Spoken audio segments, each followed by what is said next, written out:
This is Earth, an ordinary planet made of rocks and dust, revolving around a medium-sized star called Sun for billions of years in the empty space. This is the home of billions of kind of entity called life.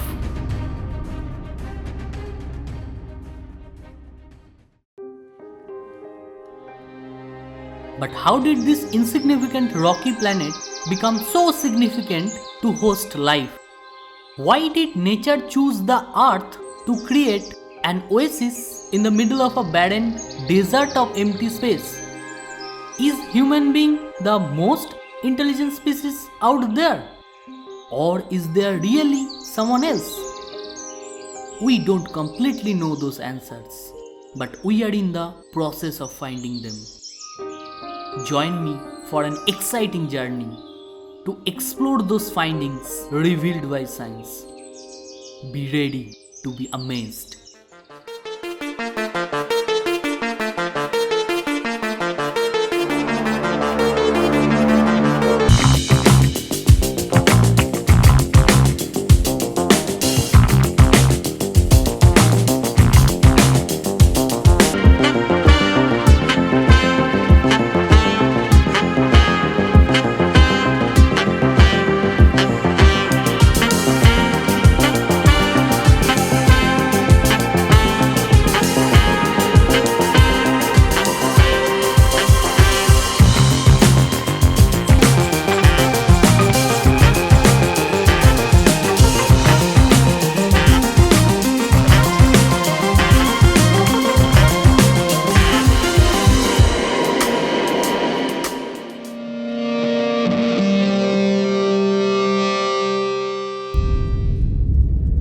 You are watching the Earth of nearly 4 billion years ago. It has been 5 million years since she was born. Now she is just a baby in the cosmic nursery of our solar system. I don't need to tell you how active a baby is during her childhood days. Our Earth was no different. She was perhaps a little more hyperactive.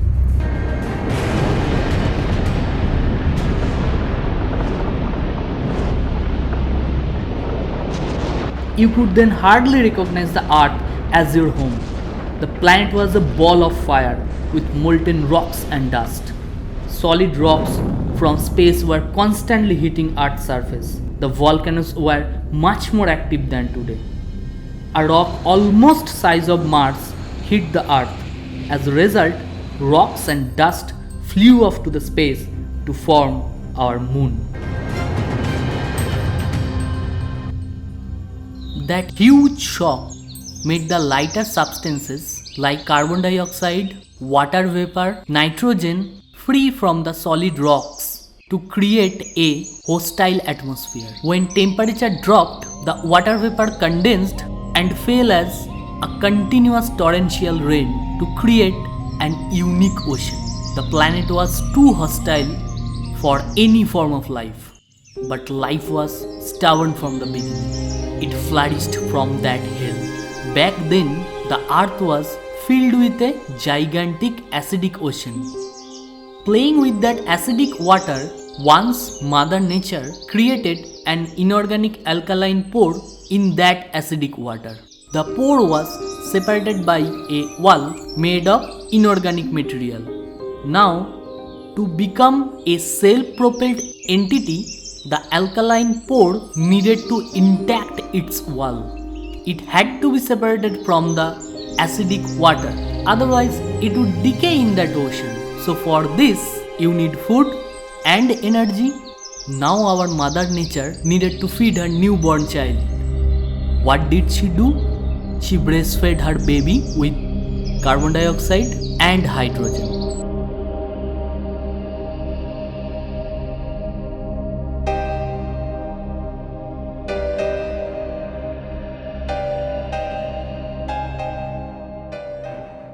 The reaction between carbon dioxide and hydrogen released energy and methane. The inorganic wall used that energy to pump positive ions out of the alkaline pore. This process kept the inner solution alkaline and separated from the outer acidic environment. Now the seed of life has been transformed into a stable structure called a cell. Mother Nature is happy now because her child has started crawling.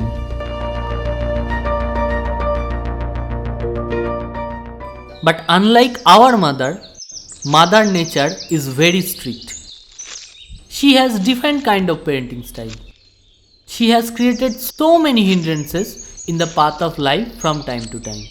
And those hindrances caused massive mass destruction and sometimes pushed the life on the verge of extinction. Why did she do that? Nobody knows. One possibility could be that she might want to make the life bulletproof. Why I am telling this? Because every time life went through a mass extinction, it became stronger than ever before. And finally, it became so strong that it could survive any situation on Earth and beyond Earth. Because scientists have found some bacteria which could survive in space also. When life was flourishing, the Earth was very different. Only 2 to 3% of Earth was dry land. Rest of the Earth was filled with a green ocean. Yes, you heard it right. Back then, the ocean was not blue. Iron reacting with chlorine and sulfur produced some green compound which turned the ocean into green. If you could see the Earth from space, you would see a pale green ball revolving in space. The green ocean was okay for the single-celled organism. But suddenly, situation started changing. The ocean was started filling with a poisonous gas called oxygen.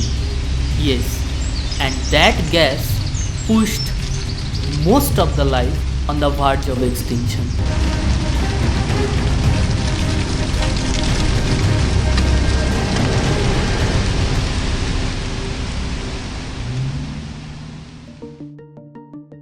See this microscopic creature? It is the anti-hero of an apocalyptic movie run for 300 million years old.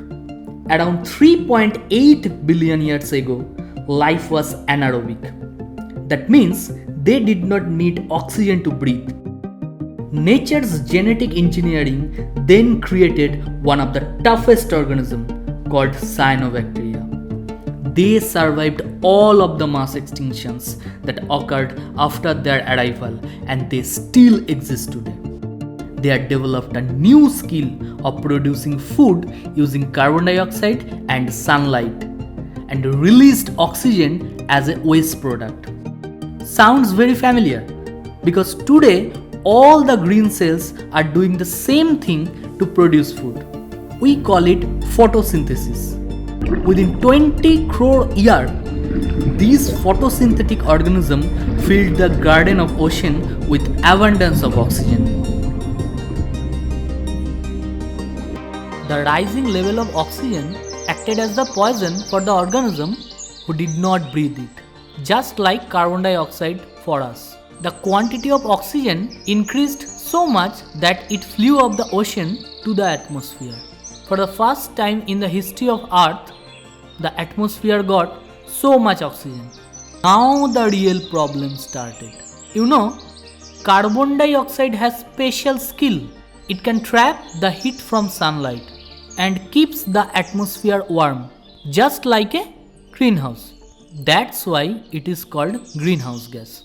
The term is very familiar to us. We all know how the rising level of carbon dioxide and other greenhouse gases is impacting the global climate change. But you know, little bit of carbon dioxide is actually necessary to keep the planet warm.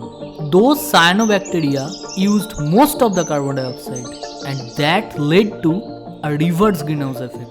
There was no one to trap the heat in the atmosphere. As a result, the temperature dropped so much the earth was completely filled with ice.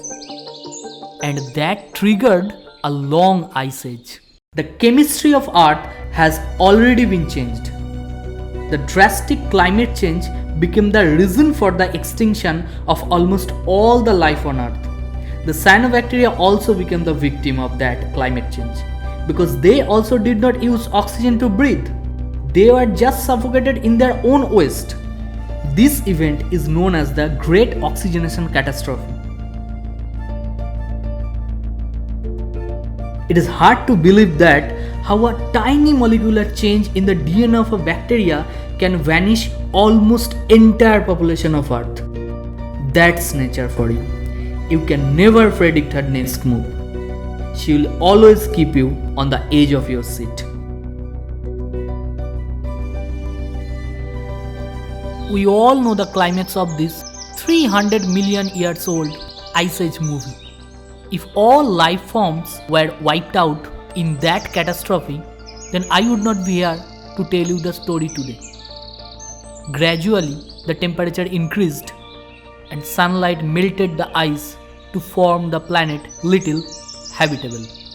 The new Earth was very different for the organisms which had survived. The atmosphere was completely filled with oxygen, but there was no one to breathe that poison. Before the Great Oxygenation Catastrophe, the life was simple. It was single-celled organism. The cell is called prokaryotic cell. A prokaryotic cell is nothing but a ring-shaped DNA floating in cellular soup. The DNA has no membrane. Okay, don't underestimate them. They still exist and they are the toughest kind. They can survive any condition, from mountain volcano to frigid cold of South Pole. But multicellular organisms like plants, animal, you, me, all are made of more complex kind of cell called eukaryotic cell. These cells are larger in size and has a container for their DNA called nucleus. But how did this structural evolution happen? It all started with a friendship between two bacteria.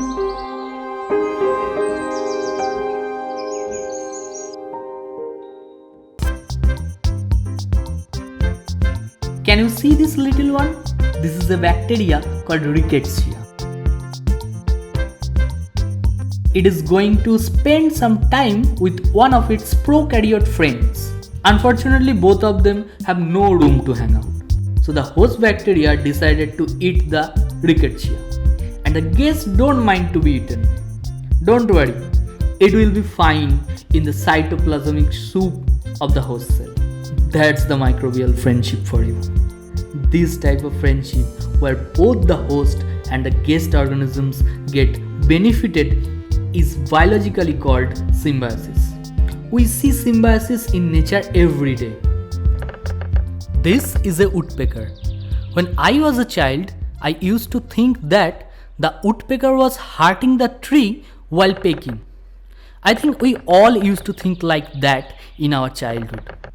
Actually, the woodpecker is not hurting the tree. It rather helps the tree.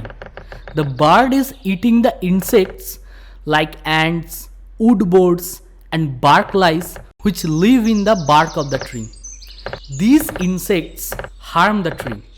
This symbiotic relation between woodpecker and tree has been running for ages. Over millions of years, the host and the guest became inseparable. The host became permanent home for the guest bacteria, and the guest bacteria developed a new technique using oxygen which was already abundant in nature to store more energy as small batteries called adenosine triphosphate, in short ATP. Over millions of years, the guest cell have become the integral part of the cell, the mitochondria, which is considered as the powerhouse of eukaryotic cell. Finally, their friendship became so strong that they have transformed into a single entity. This symbiosis, called endosymbiosis, set the stage for the evolution of eukaryotic cell.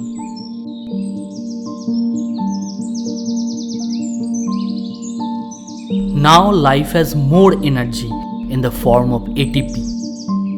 More energy means larger size and larger number. Gradually, life become more complex and more visible, which we see today. But how do you know this is true? We know this for sure because we are carrying the living fossil of that billion years old friendship in our own body. When scientists have studied mitochondria, they found that it not only looks like rickettsia but also behaves like an individual living cell. Mitochondria have their own membrane just like a cell, and they can only be formed when existing mitochondria split into two mitochondria just like cell division. Further genetic studies showed that the DNA of the mitochondria is completely different from the DNA of nucleus. The genes of the mitochondria is very similar to one of the prokaryotic cell. And guess what? It is our old friend rickettsia. Today there are almost 5 to 10 millions of eukaryotic species in the world.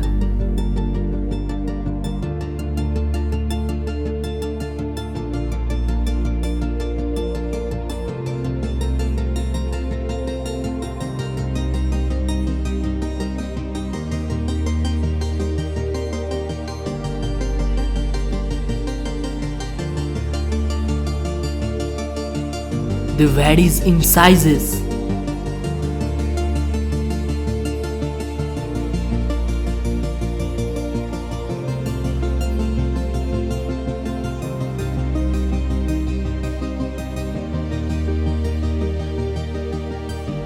Shapes.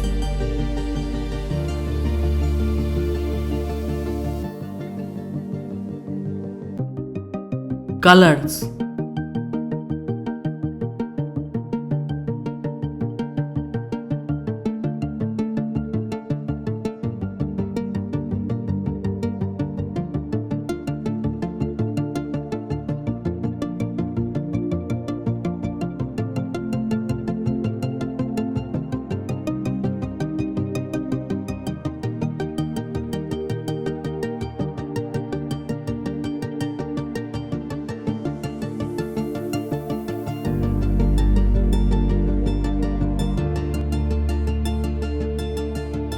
Habitat.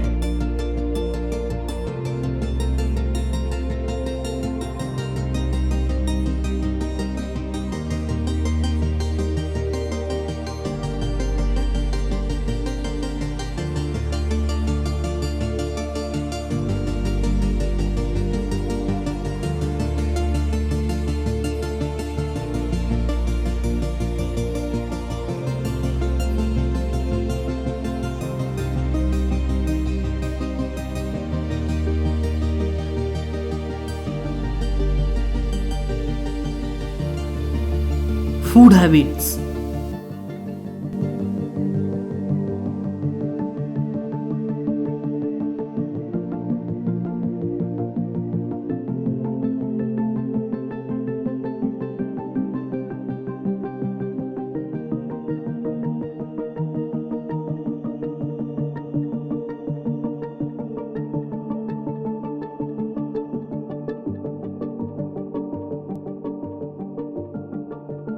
And many more things.